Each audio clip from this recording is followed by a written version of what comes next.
India के इक़दाम की तरफ आते हैं, याद रखें कि अल्लाह ताला से हमेशा दुआ करनी चाहिए कि या परवरदिगार आप हमें दोस्त अच्छे दो ना दो, लेकिन दुश्मन हमें अच्छे दो, क्योंकि जो आला ज़रफ़ दुश्मन होते हैं वो हमेशा आपके लिए बहुत फेवरेबल साबित होते हैं और आपको यकीन होता है कि आपका जो दुश्मन है वो इस लेवल से नीचे नहीं जाएगा। पाकिस्तान की असल बदकिस्मती यह है कि पाकिस्तान को अल्लाह ताला ने जो दुश्मन दिया है वो इंतहाई कमीना है, यानी उसकी किसी बात के ऊपर यकीन नहीं किया जा सकता। हम ये नहीं कह सकते कि इंडिया ने अगर ये कहा है तो अब ये करके दिखाएगा, बल्कि हर बात जब वो कहता है तो करता कुछ है और तारीख पूरी गवाह है कि इंडियंस जो हैं उनकी उनकी फितरत है कि वो जब मुंह से राम राम कहेंगे तो डेफिनेटली उनकी बगल के अंदर एक छुरी होगी और वो राम राम करते हुए किसी वक्त भी छुरी बाहर निकालेंगे और आपकी पुष्ट पे वार कर देंगे या फिर आपकी गर्दन पे वार कर देंगे। ये इनकी शरिस्त है, ये इनकी जिबिल्लत है और ये अपनी जिबिल्लत के गुलाम है, बड़ी लिहाज से, हर लिहाज से, बल्कि क्योंकि उससे बाहर नहीं निकल पा रहे। अब देखें, जब 10 मई का इंसिडेंट हुआ था, पाकिस्तान ने जवाब दिया था इंडिया का और बड़ा खौफनाक जवाब दिया था, बड़ी फोर्स के साथ जवाब दिया था। तो इंडिया भाग के इंटरनेशनल दोस्तों के पास गया और अपने दोस्तों को उसने मोबिलाइज किया और इंडिया के कहने पे अमेरिकन दरमियान में आए और ये वो अमेरिकन थे जो इससे पहले कहते थे इट्स नन आवर बिजनेस, लेकिन फिर वो इन्वॉल्व हुए। इन्वॉल्व होने के बाद उन्होंने पाकिस्तान के साथ सफारतकारी की और पाकिस्तान को राजी किया कि आप इंडिया के साथ मामला को तय करें।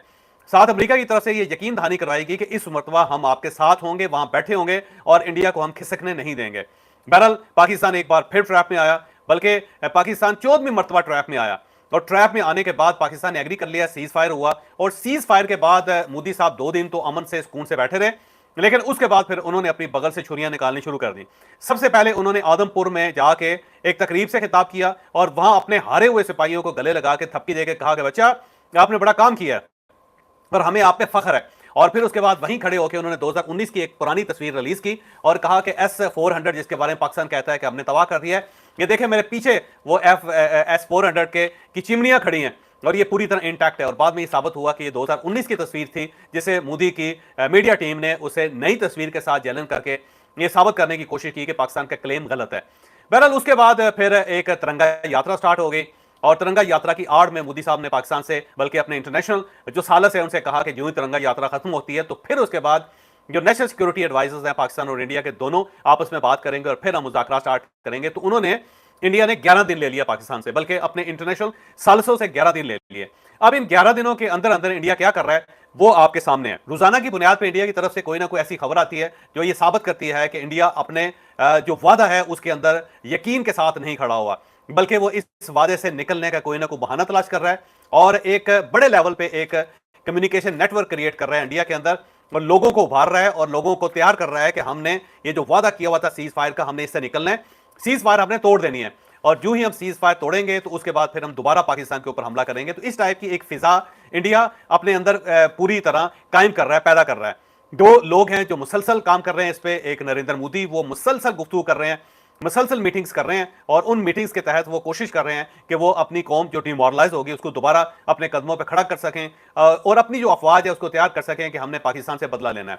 दूसरी तरफ राजनाथ साहब जो उनके वजीर दिफा हैं वो रोजाना सोल्जर्स के साथ खिताब भी कर रहे हैं, मुख्तलिफ शहरों में जाके वहां पर भी वो खिताब कर रहे हैं और बार बार वो ये कह रहे हैं कि ये सीज फायर जो आरसी है और इस सीज फायर को तोड़ते हुए हमें देर नहीं लगेगी और उसके बाद हमने पाकिस्तान से बदला लेना है। और इसके साथ साथ जो उनकी गवर्नमेंट है वो रोजाना की बुनियाद पर पाकिस्तान का पानी डाइवर्ट करने के नए नए मंसूबे बना रही है। अब अगर राजनाथ साहब को देखा जाए और नरेंद्र मोदी साहब को देखा जाए और साथ साथ गवर्नमेंट के जो इक़दाम हैं उनको देखा जाए तो ये महसूस होता है कि इंडिया बिल्कुल सीरियस नहीं है सीज फायर में। अभी सिर्फ 18 मई तक सीज फायर है, यानी कि आज तक सीज फायर है और कल भी राजनाथ ने कहा था कि ये सीज फायर सिर्फ 18 मई तक है और उसके बाद फिर हम देखेंगे कि आगे हमने तारीख देनी है या फिर हमने सीज फायर को तोड़ना है। तो आज ये सीज फायर है, मुझे लगता है कि एक हफ्ता और इंडिया लेगा और इसे 24 तक खींचेगा और 24 के बाद फिर ये कोई ना कोई इकदाम करेगा और ऐलान कर देगा कि जनाब हम इस सीज फायर को बरकरार नहीं रख रहे और पाकिस्तान के ऊपर इल्जाम लगाया जाएगा कि पाकिस्तान की तरफ से इस सीज फायर को तोड़ा जा रहा है और इसके बाद फिर इंडिया अपने वो हथियार निकाल लेगा जो इसने अपनी बगल के अंदर छुपाए हुए हैं। तो बहुत ज्यादा पाकिस्तानियों को होपफुल नहीं रहना चाहिए। इंडिया एक ऐसा कमीना दुश्मन है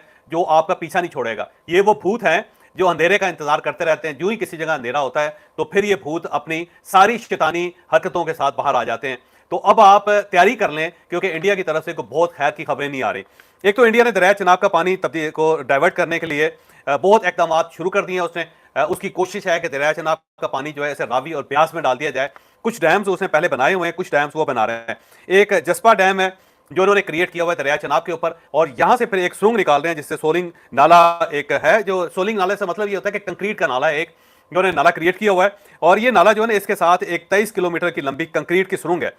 ये सुरंग जब मुकम्मल हो जाएगी, क्योंकि इस वक्त ये मुकम्मल नहीं है, जो ये मुकम्मल हो जाएगी तो फिर इसे रंजीत सागर डैम है उसके अंदर गिरा दिया जाएगा। और जब ये रंजीत सागर डैम के अंदर पानी गिरेगा तो उसके बाद फिर ये दरिया रावी या फिर दरिया ब्यास का हिस्सा बन जाएगा और ये इंडिया के अंदर डिजॉल्व हो जाएगा पानी, यानी ये पाकिस्तान को पानी नसीब नहीं होगा। तो इंडिया ने दिन रात इसके ऊपर काम शुरू किया, पहले से शुरू किया हुआ था, लेकिन अब इसकी रफ्तार बढ़ा दी गई है। और हमारे माहिरीन का ख्याल है, हमारे इंजीनियर्स का ख्याल है, हमारे मुहक्किकीन का ख्याल है कि ये बहुत जल्द इस लेवल तक पहुंच जाएगा कि दरिया चनाब का सारा पानी इंडिया के अंदर से डाइवर्ट कर दिया जाएगा। इसके साथ साथ हमारे अपने जो इंजीनियर्स हैं उनका ख्याल ये है कि दरिया चनाब और जो दरिया ब्यास है, जहां से निकलता है, जो मंबा है इनका, पहाड़ों है, वह पहाड़ों के ऊपर वहां भी इंडिया ने टनल्स बनानी शुरू कर दी है। और ये बड़ी बड़ी टनल्स है, लंबी लंबी टनल्स है, और इन टनल्स के जरिए ये इस पानी को वहां से भी डाइवर्ट करेंगे। यानी कि चनाब का पानी टनल्स के जरिए पहले पहाड़ों के ऊपर डाइवर्ट होगा, फिर उसके बाद जब ये मैदानी इलाकों में आता है तो वहां से फिर डैम्स बना के और सोलिंग नाले बना के और फिर सुरंगें बना के इस पानी को डाइवर्ट कर दिया जाएगा। और इंडिया की पूरी कोशिश है कि चनाब का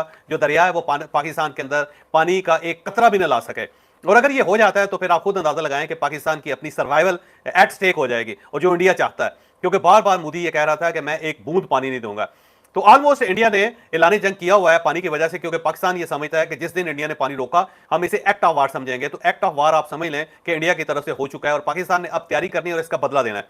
इसके साथ साथ इंडिया के अंदर टर्की की एक कंपनी है, और ये कंपनी जो एयरपोर्ट्स सर्विसेज प्रोवाइड करती है, और ये इंडिया के अंदर 9 एयरपोर्ट्स के ऊपर सर्विसेज प्रोवाइड कर रही है, जिसके अंदर दिल्ली भी शामिल है, जिसके अंदर बंबई भी शामिल है, और जिसके अंदर बंगलोर भी शामिल है। तो इंडिया ने, टर्की ने क्योंकि मदद की थी पाकिस्तान की खुल के, और हमारे पास टर्किश ड्रोन्स भी हैं जो ज़ाहिर हमने इस जंग के अंदर इस्तेमाल भी किए, तो इंडिया ने टर्की को सबक सिखाने के लिए ये जो सर्विसेज कंपनी है उसकी, इसको बंद कर दिया है। और बंद होने से 3700 मुलाजमीन जो हैं वो इस वक्त बेरोजगार हो गए हैं, और जो बहुत ह्यूज इन्वेस्टमेंट थी टर्की की वो इस वक्त इंडिया के अंदर फंस चुकी है। तो टर्किश कंपनी फौरी तौर पे दिल्ली की हाई कोर्ट गई है और वहां पे उसने केस लड़ने का फैसला कर लिया है। तो ये सिर्फ पाकिस्तान के साथ इस वक्त नहीं लड़ रहा इंडिया, बल्कि उसने पाकिस्तान के दोस्तों के साथ भी लड़ना शुरू कर दिया है, जिसमें टर्की भी शामिल है। और टर्की के साथ साथ अजरबैजान जो है उसके खिलाफ भी इंडिया ने इकदाम करने शुरू कर दिए। बल्कि आपको शायद चंद दिन पहले यह खबर मिली होगी कि इंडिया ने यह ऐलान कर दिया है कि हमारी तरफ से जो टूरिज्म एक्टिविटी है, जो टर्की के साथ हमारे कोई अलायंस है, और इसके साथ साथ जो हमारे अजरबैजान के साथ सियाहती ताल्लुकात हैं, हम उसको मिनिमम लेवल पे ले ला रहे हैं। बल्कि उन्होंने इंडियन कंपनीज को मना कर दिया है कि अब आपने टूरिस्ट जो है वो अजरबैजान नहीं लेके जाने और टर्की नहीं लेके जाने। लेकिन टर्की और अजरबैजान के अंदर से इसके बावजूद पाकिस्तान की हमायत में आवाजें उठी, और उनकी गवर्नमेंट्स ने कहा कि टूरिज्म बड़ी छोटी चीज है, हमें अगर पाकिस्तान के लिए इससे भी बड़ी कुर्बानी देनी पड़ी तो हम देंगे। लेकिन इंडिया पाकिस्तान के जो दोस्त मुल्क हैं उनको उसने टाइट करना शुरू किया, और उसका मकसद यह है कि वो सब मुल्क इनके साथ बैठें, और अगर वो बैठेंगे तो फिर वो इन्हें पाकिस्तान से दूर कर देंगे। जबकि मेरा नहीं ख्याल कि इस लेवल पे अब कोई मुल्क इंडिया की फेवर कर सकेगा या इंडिया को किसी जगह से कोई फेवर हासिल हो सकेगी। इसके साथ साथ इंडिया ने सफारतकारी के मैदान के अंदर दोबारा कदम रख लिया है। पहले वो सख्त तारी था उसके ऊपर, लेकिन अब उसको महसूस हुआ कि पाकिस्तान सफारतकारी में इंडिया से बहुत आगे निकल गया है। तो इमीडिएटली इंडिया ने अब जो 70 एम्बेसीज है इंडिया के अंदर, उनके 70 जो डिफेंस अटैचीज हैं उन सबको बुला के ये फैसला किया गया कि उन्हें ब्रीफ किया जाएगा जंग के बारे में, और फिर उन तमाम शहरों में ले जाया जाएगा जहां पाकिस्तान की वजह से वहां अपतरी फैली, वहां पे बर्बादी हुई, या वहां के जो एयर स्ट्रिप्स हैं वो डैमेज हुई हैं। तो जहां जहां इंडिया को नुकसान पहुंचा है, ये 70 मुल्कों के डिफेंस अटैचीज को वहां लेके जाएगा और वहां उनके साथ सफारतकारी की कोशिश करेगा। इसके साथ साथ इंडियन गवर्नमेंट ने 7 वफ्त बनाए हैं, 7 वफ्त बनाए हैं, और इसके अंदर तमाम सियासी जमातों के लोगों को शामिल किया गया जो पार्लियामेंट्स के अंदर है, यानी पार्लियामेंटेरियन पार्टीज हैं, उन सबको इसका हिस्सा बनाया गया। और अब ये लोग दुनिया के मुख्तलिफ मुल्कों में जाके इंडिया का मुकदमा पेश करने की कोशिश करेंगे और वहां पे अपने सफारती ताल्लुकात दोबारा पैदा करने की कोशिश करेंगे, क्योंकि इस जंग के अंदर इंडिया को तन्हाई का सामना करना पड़ा। सिर्फ एक मुल्क था जिसने खुल के इंडिया को सपोर्ट किया और वो इसराइल था, जबकि दूसरा मुल्क जो वो तालिबान का अफगानिस्तान है। आपके लिए शायद ये हैरत अंगेज खबर होगी कि सारी जंग में तालिबान ने खुल के इंडिया को सपोर्ट की, बल्कि उनके जो नायब वजीर दिफा हैं और उनका नाम इब्राहिम सदर है, वो बाकायदा इंडिया के अंदर आए और उनके साथ भारी वफ्द है जो इस वक्त भी इंडिया के अंदर बैठा हुआ है। और इब्राहिम सदर वो शख्सियत है जो BLA को ऑपरेट कर रही है, यानी BLA जो है वो इब्राहिम सदर के पास है। गोया इंडिया इससे पहले इब्राहिम सदर के जरिए BLA को एक्टिवेट करता था, BLA को इस्तेमाल करता था। तो अब इब्राहिम सदर को बुलाया गया, वो 3 मई को इंडिया में गए और अभी तक वो इंडिया के अंदर बैठे हुए हैं और ये मुल्ला हैबतुल्लाह के बहुत करीबी साथी हैं। और जब अफगानिस्तान के अंदर तब्दीली आई थी, यानी कि तालिबान की गवर्नमेंट खत्म हुई थी, तो ये ईरान चले गए थे और इनके बाकी 20 साल जो थे ईरान के अंदर गुजरे। और उसके बाद फिर जब तालिबान की गवर्नमेंट वापस आई तो इब्राहिम सदर वापस आए और अब ये इंडिया के साथ बहुत ज्यादा एसोसिएट हैं। तो इंडिया बीएलए के जरिए पाकिस्तान के अंदर बहुत ज्यादा फसादात फैलाना चाहता है। क्या फैला सकेगा या नहीं, ये आने वाले दिनों में मैं पूरी डिटेल के साथ एक वीला करूंगा जिसके अंदर आपको इब्राहिम सदर और उनके दोस्तों के बारे में बताऊंगा कि वो पाकिस्तान के अंदर क्या क्या करना चाहते हैं। इसके साथ डोनाल्ड ट्रंप की एक नया बयान आया और उसने कहा है कि पाकिस्तान का रवैया बड़ा जबरदस्त है। ये फॉक्स न्यूज को इंटरव्यू दिया है डोनाल्ड ट्रंप ने और उसमें उन्होंने कहा कि पाकिस्तान ट्रेड चाहता है और जब मैंने पाकिस्तान और इंडिया के दरमियान सफारतकारी की कोशिश की तो पाकिस्तान ने बहुत अच्छा बिहेव किया। तो बार बार डोनाल्ड ट्रंप जो है वो पाकिस्तान की तारीफ कर रहा है और इस तारीफ के साथ साथ इंडिया के अंदर बहुत तकलीफ बढ़ती चली जा रही है और इंडियन इस बात पे नाराज हैं कि डोनाल्ड ट्रंप क्यों पाकिस्तान की तारीफ कर रहा है और उसने पाकिस्तान और इंडिया दोनों को बराबर क्यों कर दिया है। तो इसमें बहुत ज्यादा सफ़े मातम इंडिया के अंदर बिछी हुई है और अब डोनाल्ड ट्रंप और नरेंद्र मोदी के दरमियान इख्तलाफात बढ़ते चले जा रहे हैं। और आज की जो टॉप स्टोरी है वो ये कि इंडिया के कुछ टेलीविजन चैनल्स ने ऐलान किया है कि इंडियन गवर्नमेंट ने 11 नए जो टारगेट्स हैं वो बल्कि 12 टारगेट्स हैं पाकिस्तान के अंदर जो दोबारा लॉक किए गए हैं और अब अगर जंग छिड़ेगी तो इन 12 मकामात के ऊपर हमला होगा। एक उन्होंने बतारिसी के जगह का हवाला दिया है, फिर दलाई कैंप है, फिर गढ़ी हबीबुल्ला है, फिर बालाकोट है, फिर बोई का इलाका है, फिर अब्दुल्ला मसूद का एक कोई कह रहे हैं कि एक कैंप है उसके ऊपर हमला होगा। फिर वो एक अक्सा के नाम से एक मरकज है, मरकज अक्सा है, वो मकसर अक्सा कह रहे थे लेकिन ये मरकज अक्सा होगा डेफिनेटली। फिर चहलाबंदी है, फिर सेल्सा है, फिर प्राबली है, हराबली है या प्राबली है, फिर डोंगी है, फिर दलाई है। तो इंडिया की तरफ से ये क्लेम किया जा रहा है कि अब अगर कोई गड़बड़ हुई और अगर हमला हुआ तो ये आजाद कश्मीर के इलाके हैं 11 इनके ऊपर अटैक किया जाएगा। बल्कि एक टेलीविजन चैनल में देख रहा था जिसमें उसने कहा कि प्राइम मिनिस्टर का ऑफिस जो है वो भी हमारा टारगेट होगा, जीएचक्यू भी हमारा टारगेट होगा। और साथ साथ वो राजनाथ साहब की गुफ्तगू सुना रहे हैं कि राजनाथ का ये कहना था कि पिक्चर अभी बाकी है, सीज फायर सिर्फ 18 मई तक है, जो ही ये 18 मई होगा तो उसके बाद ये सीज फायर खत्म हो जाएगा और हमने सिर्फ ट्रेलर दिखाया था, अब असल पिक्चर जो है वो हम आपको दिखाएंगे।